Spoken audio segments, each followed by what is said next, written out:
Good afternoon, folks. This is Sean with History Garage, and this here is Miss Maya. She's going to be my assistant this evening. We have three swords from two different wars. These two are German, and this one is American. Hi, babies. So, this is a model 1840 NCO officer sword. This one was probably manufactured in France in the mid 1840s prior to the American Civil War. The sword was at one point engraved, but it has all worn down pretty extensively.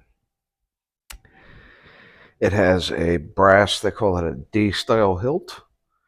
It is just a very basic straight blade, not very sharp at all, was never supposed to be. Common misconception, swords have to be sharp. That is incorrect. Swords like these are not made for slashing, they are made for stabbing. You know, barbecue or skewer somebody. That's a really cool sword. And what's even cooler about it is that we have the original leather scabbard here. The fact that this is even in somewhat one piece, it's all together and it's all here. It is broken in several places, but it's here. That is leather from the 1840s. I don't know about many of you, but most people's shoes wear out after 10 years, especially like good quality leather ones.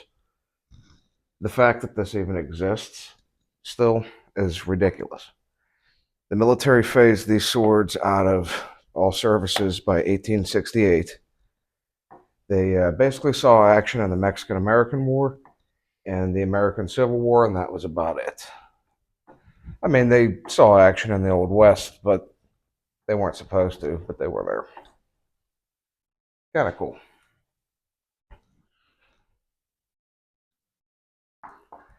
The next item we have. Oh, she's going to leave me. Do what you want. You can stay. Stay. You can stay. Next item we have is a German 1898 Quellback sword bayonet. These bayonets were only in production for 4 years, from 1898 to 1902. And if you've seen the K98 bayonets that we've had on our last video, you will notice that this is significantly longer. It's got wooden handles. It does not have the heat shield up here, which would become standard on the Mauser bayonet pattern. This predates that. This is the first generation of Mauser bayonet that is for the 1898 rifle, which would become the world standard bolt action. This will fit on any K98 or Gewehr 98, M24 47, M48, anything that takes a 98 Mauser bayonet pattern. This can mount up to it. Super neat, super neat. It just not something that you see a lot of times, and when you do see them, oftentimes they are broken because these are kind of a little bit flexible. They tend to break easy, especially if you stick them into the dirt, which is pretty easy to do on something that is almost 20 some inches long. Kind of neat. Now, for the absolute star of the show, we have a German sword. We have a German officer sword. This is a double-headed lion sword from the 1890s. This sword was made for the Prussian cavalry, and you can see that by the two crossed cavalry sabers on the hilt here. Very, very unique, very beautiful, very ornate. These swords were oftentimes gifts from the German emperor.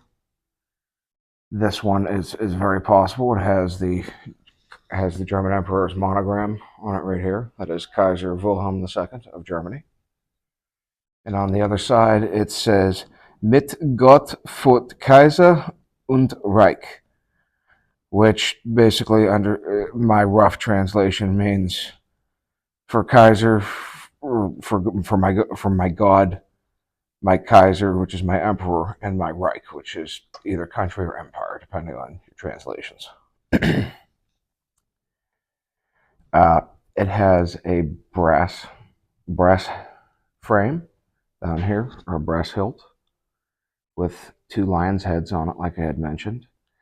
And a lot of people would think that this is leather, and this is indeed not leather. Well, it is, but not leather in the traditional sense that we would think of. This is shark skin, and you can see and feel it.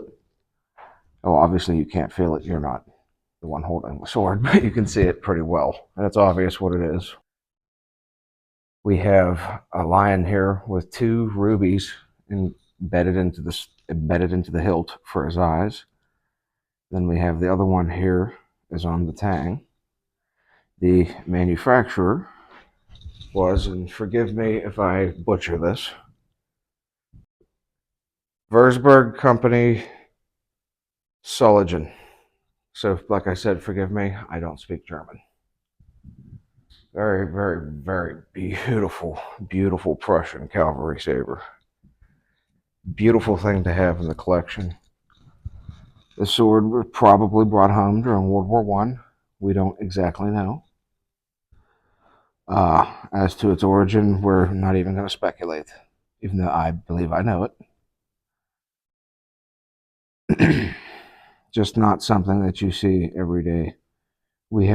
I have no idea what rank of officer that this would have belonged to. Perhaps somebody more educated on these could leave a comment and help us out with that one.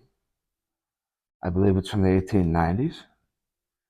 If we look at the monogram of Kaiser Wilhelm here, he is fairly young still. I would almost go as far to imagine that he is in his early 20s.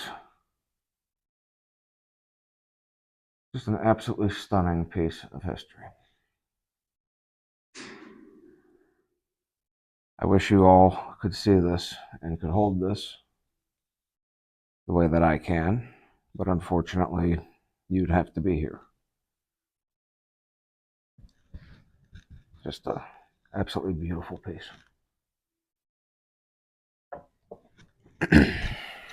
So, folks, I believe that's where you have it at.